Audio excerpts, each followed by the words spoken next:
Thanks for joining us in today's episode of the ArsLEF podcast, Voices in Engineering. Today, Kevin's joined by Paula McMahon, voted one of the top 50 women in engineering, and who is also part of the ICE, the Institute of Civil Engineering. We talk about the impact coronavirus has had on the construction industry, leadership, and engaging with the next generation. Happy listening. Welcome everybody to the next episode of the ArsLEF podcast. I am joined here today with a very special #Northeast guest, Paula McMahon. Paula is the founding chair and driving force behind the highly collaborative Engineering Together, EngTOG. Is that right, Paula? That's correct, yeah. Who are raising public awareness of engineers and engineering while inspiring young people. Welcome to the podcast, Paula. How are you this morning? I'm very well, Kevin. Thank you. Yourself? Good. Yes. Embracing technology like we all are at the moment. So yes. Welcome to the podcast. Looking forward to understanding a little bit about you and also a little bit about your career as well. And on that note, we'll dive straight in, Paula. So tell us about yourself. I'm a civil engineer, and I've been a civil engineer since I left school. I was an apprentice straight from school, worked at the local council, and from there I've done a variety of jobs, including working on the nuclear new build, the Thames Barrier, and other things. And now I work for Sir Robert McAlpine, and I mainly look after the people now. I look after people going for professional development for the Institution of Civil Engineers, and I look after our social value, so helping the sort of communities and things like that. So that sort of wraps in very well with all the voluntary stuff that I've done for a number of years. And I'm the local chair of the Institution of Civil Engineers, and I've been involved with the ICE for a number of years. And recently it became apparent that we all have the same aims, the same goals, and we just need to work together a bit better, really. So the Northeast community of professional engineers, we got together as that to begin with and thought it wasn't a particularly welcoming title. So we renamed ourselves Engineering Together, and we're doing lots of different things together in schools, and obviously just being together means that we can collaborate a lot more on member events and other things as well, and just learn more about each other. Oh, fantastic. Tell us a little bit about your career first, because it's quite fascinating reading through your profile. But for the benefit of the listeners, describe your journey for us, please. So yeah, from an apprenticeship, I did an ONC locally, and that was, as part of an apprenticeship, that was all funded by my local council. And so I did that part-time, and through my apprenticeship I did lots of different visits to departments within the council, which is a great way to get a good foundation to understand how lots of different aspects of engineering works, and lots of different departments, and how they sort of all gel together to help projects work. And from there, the council, I was really lucky that they sponsored me to do a full-time degree. So I managed to get my degree without any of the burden of student debt. And unfortunately, the council disbanded. And so after they disbanded, I went in from the public sector into the private sector and done lots of different things. So I worked for doing things on like the highway networks, and that's what I'm back doing now. But I've worked in nuclear new build, where I was the lead engineer on all of the early stages of Hinkley Point, which was a pretty large scheme, as you can imagine. So I was actually at one point responsible for the whole site, apart from the nuclear island itself, the dome that you see, because that was obviously very protected.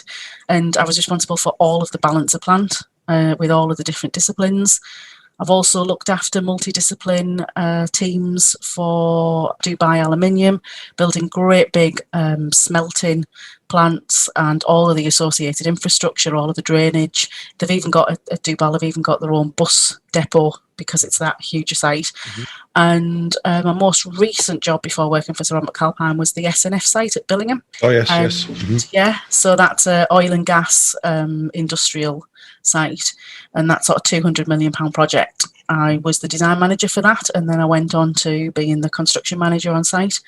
And so yes, I've done a variety of things, as I think many people in engineering have done. The journey varies, and I've been really lucky that my experience has been such that I've actually became not only a chartered engineer but a chartered manager and a fellow of both of them institutions as well. So that's real. I am humbled in your presence, Paula. I'm entirely humbled in your presence.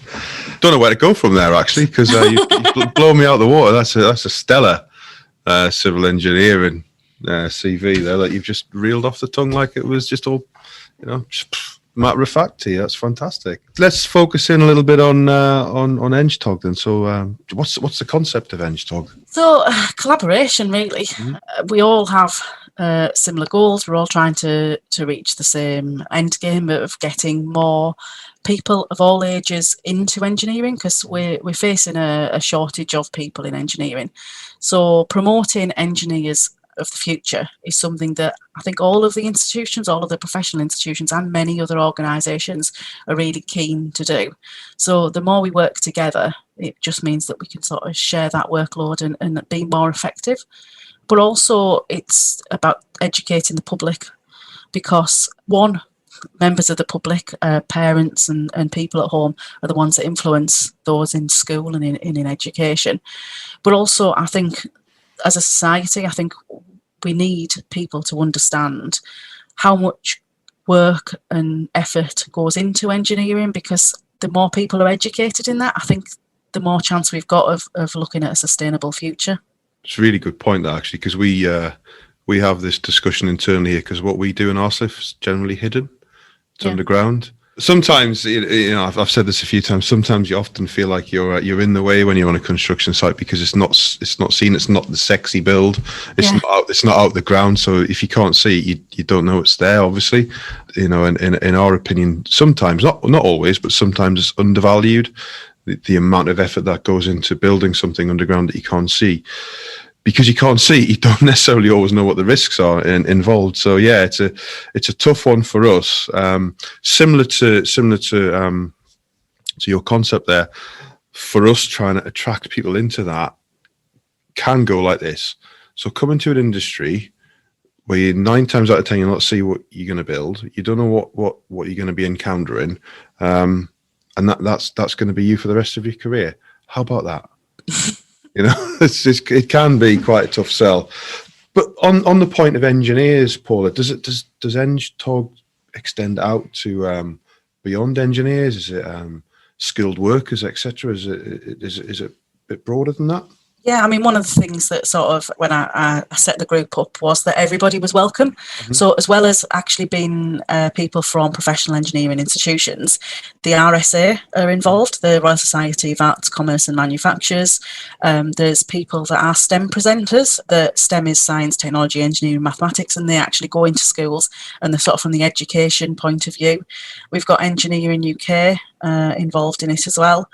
Basically, everybody's welcome that meets our objectives, really. So we work with everybody that's sort of heading in that same direction, because we need to work together to make best use of our resources. And at the end of the day, we're all volunteers that do this.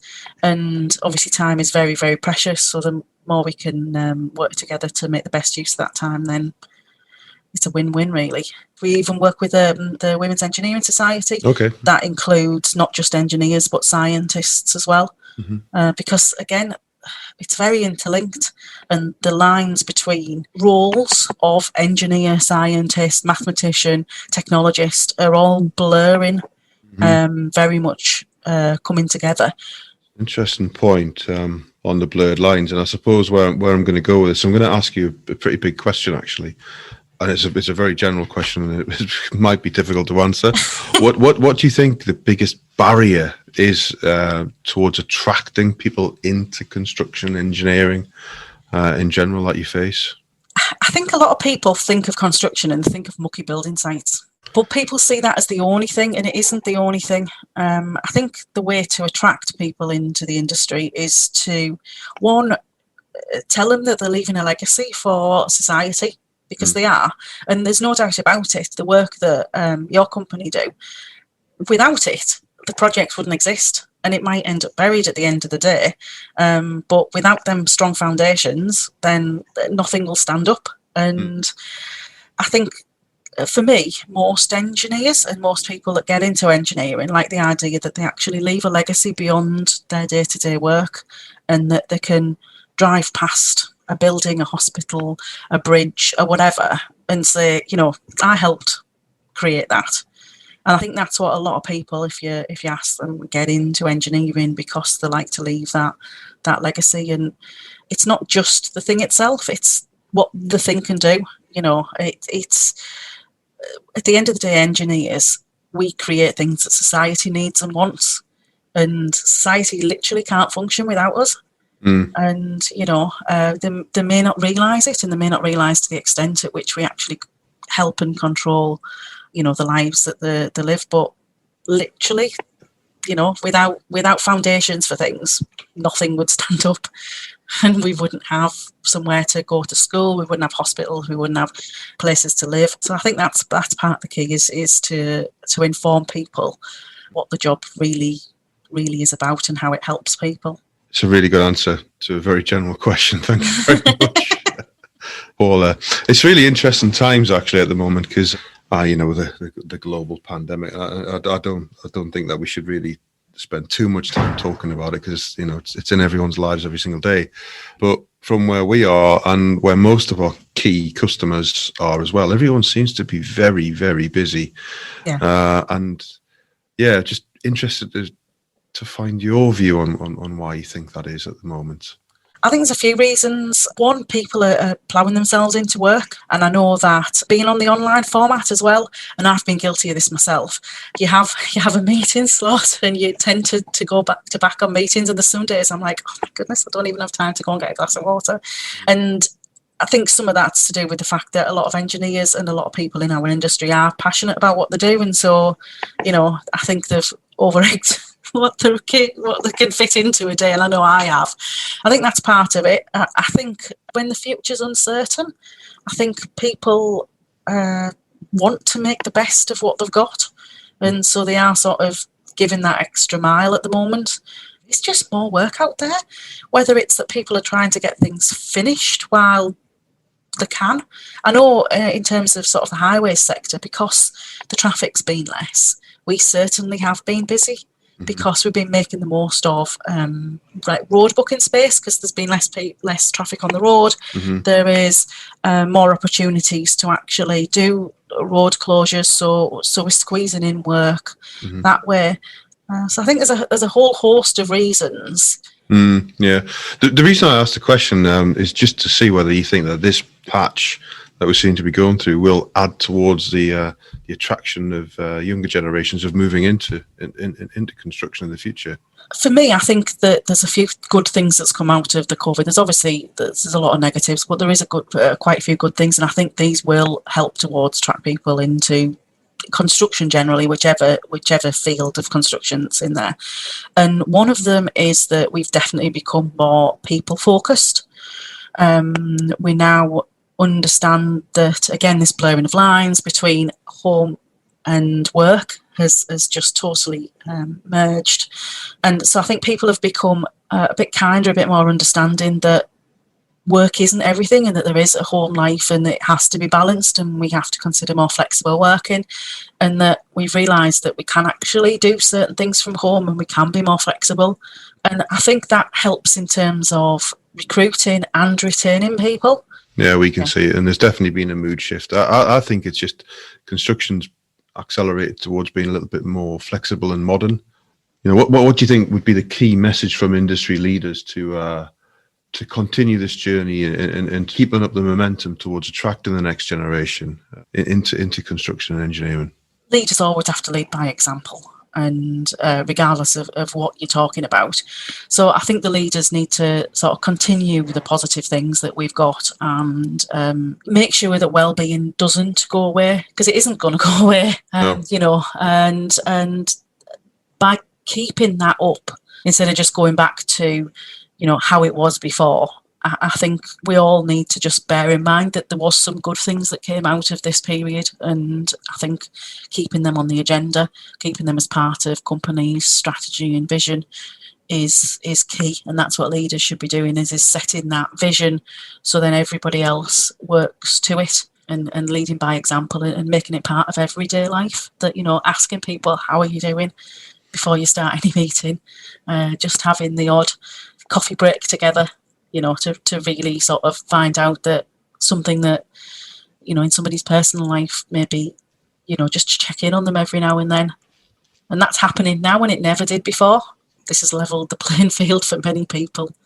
It's really interesting because, as a subcontractor, we talk to many of our clients, and I hear what you're saying, but there are still some out there who will revert back to the old norm. I suppose that's the best way of describing it. And 100% office, this, that, and the other. And it's quite interesting getting a mood from all the different companies out there, because there is still a little bit of disparity. Maybe it'll line itself out in the future, but it's very interesting that you say that, because we don't always hear that from a little bit further down in the food chain. But, yeah, we'll see. Bums on seats will show sort of in the future. So at the times when the market's good and employees can choose where to work, that's where you'll see the change is inevitable. Because when some companies are being that bit more employee focused, they're going to be the companies of choice. Definitely. And they're going to be the ones that get the best employees and retain the best employees. And that's what will change things, because that's what always changes things at the end of the day, the bottom line. But there is a bottom line associated with this, which makes it just good business sense. And it has been sort of enforced upon us a little bit. But for me, certainly in Sir Robert McAlpine, we were going that way anyway. It just sort of accelerated that change. And and we are a company that doesn't have a very large turnover. We retain our staff. We've got staff that's worked for us for decades and decades, many staff that's worked for decades, and that's good for the bottom line. Oh yes, cohesion and a sustainable platform and staff headcount is crucial. It's got a different feel to it this time around, hasn't it? I mean, going back to the last time we had a little bit of a crisis in the country was 2008, 2009, the credit crunch. It's got a very different feel this time. Way back, whenever 12, 13 years ago, when it was all starting to come to the forefront, construction took a bit of a pounding, didn't it? And I remember vividly watching people leave and companies disappear. This time around, it's got a very different feel for it, and I'm hoping that the momentum will keep pulling through to keep that attraction for the future generations there, because we need it. In our company in Arslif, quite proud of it, and I'll say our average age of everybody is 38.2 now.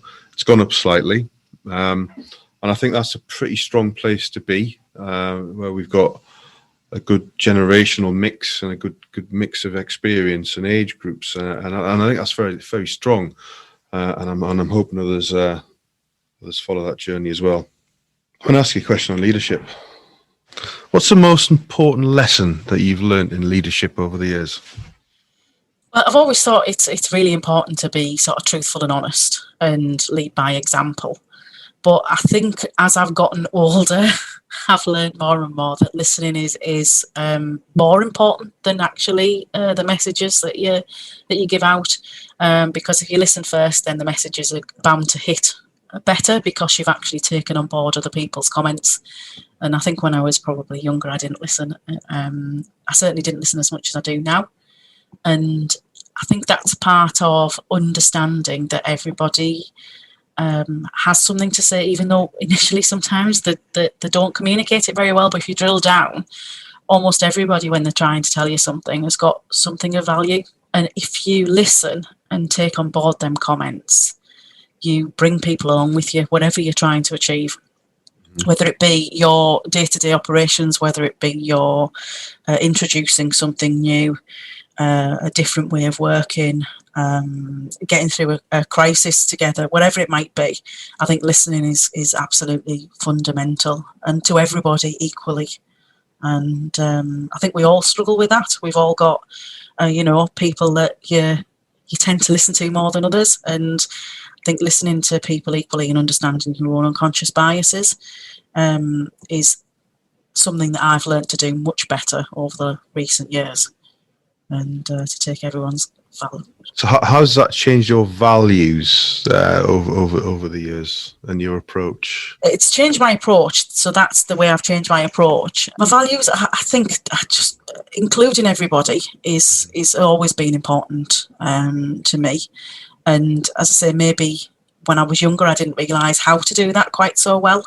Mm-hmm. So by understanding that and sort of examining what you're doing yourself and realising that maybe because, as I say, you weren't taking everybody's views in account equally, I wasn't actually achieving my own values to the best I possibly could have been inclusive.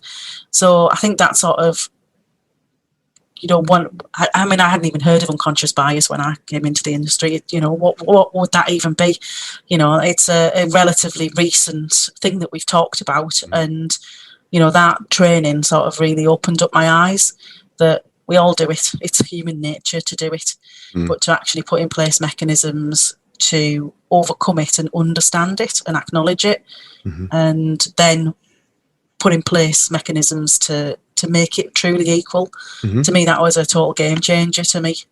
And then you truly listen to everybody and then truly treat people equally, which, as I say, I wasn't purposefully doing it, but you definitely listened to some people more than others. You felt as if they had more value to give, that they were more on board, and that isn't actually the case. Often those that initially sound like maybe a complaint or a moan, actually, if you drill down and consider it, on its merit instead of considering it as a moan, you'll actually find that you'll get down to a real problem that nobody else has had the courage to maybe talk about.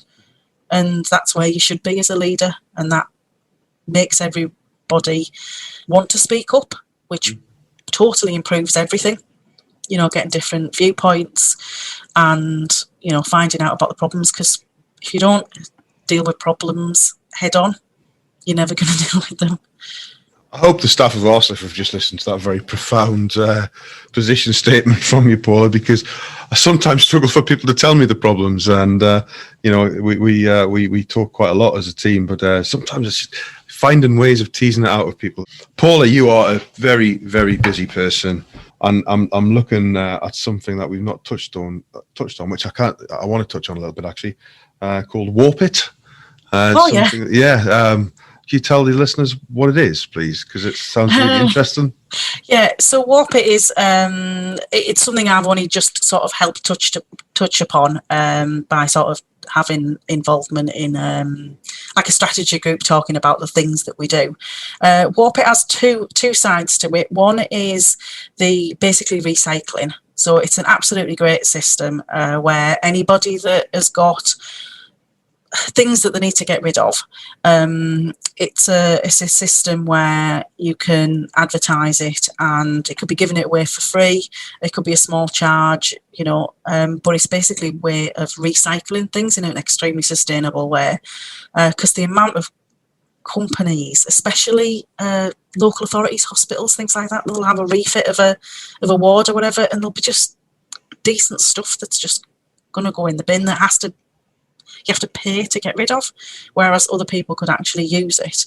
So there's that side of it, and then there's the sustainability mentors side of it. And sustainability mentors is the idea is that anybody that wants to improve, that wants to know a little bit more, they'll be buddied up with somebody that can help them on that journey. Because sustainability, again, it's a word that's always existed, but it now means so much more to people, and they've realised what needs to be done. But because it's relatively new in people's thoughts, they don't know what to do.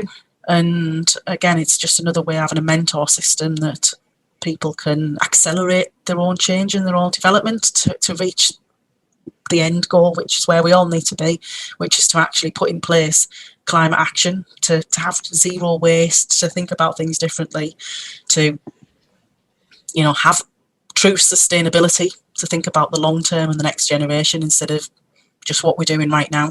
What a brilliant idea. But I can't take any credit for it. It's absolutely and utterly Daniel's thing. I've just done a little bit of help. Bit of a broader question again. How do you see the UK if you benchmark us against the rest of the Western countries in terms of sustainability? Because I see a movement in the UK now which is a little bit faster than others. What's your view on that? I think it's hard to say. I think we don't have enough metrics. I think we absolutely need metrics where we're at now and where we need to be.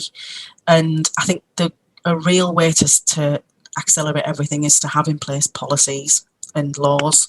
And I think if we get them in place, then that will put everybody on that even sort of journey. I mean, if you just think about it in terms of sort of one of the major shifts the construction industry has had in the last few decades is in terms of health and safety. When the Health and Safety Act came in 1974, we weren't really caring if people were injured. That's why it came in. And since then, there's been lots of different revisions and lots of different other bits of sort of mechanisms to make people do a certain level of things. And one of the things that I remember we always said we couldn't do was no company could afford to give people PPE. Couldn't afford it. It was impossible. Nobody could afford it. But it came in that it was law that PPE had to be provided by the employer. So because everybody had to do it, it then took away the should we or shouldn't we, and it just, you had to.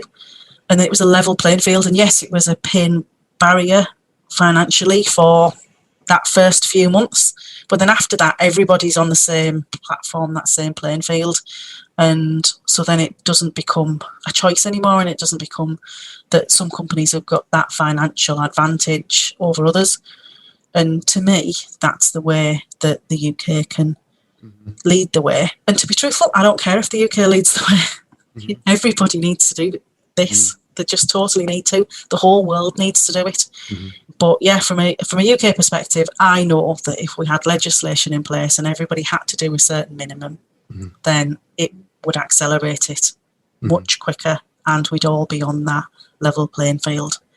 And it wouldn't be a competitive, nobody would have that competitive advantage. We'd all have to take that hit. You're full of great answers, Paula. I have to say you stopped me in my tracks there. That's a great answer. I'm going to start calling it a wrap now, and I'm going to ask you a couple of curveball questions. Ooh. What's your favourite album you've ever bought, Paula? Oh, Do It Yourself by the Seahorses. Wow, that is a good, again, a great answer. God, you bring back memories of my university days. Brilliant. Paula, it's been an absolute pleasure having you on the podcast series this morning. Definitely up there with the best answers ever. So thank you very much for that. I hope it's been good for you and good for the listeners. So, we'll call it a wrap there. Thank you very much, Paula. Thanks, Kevin. It's been a pleasure.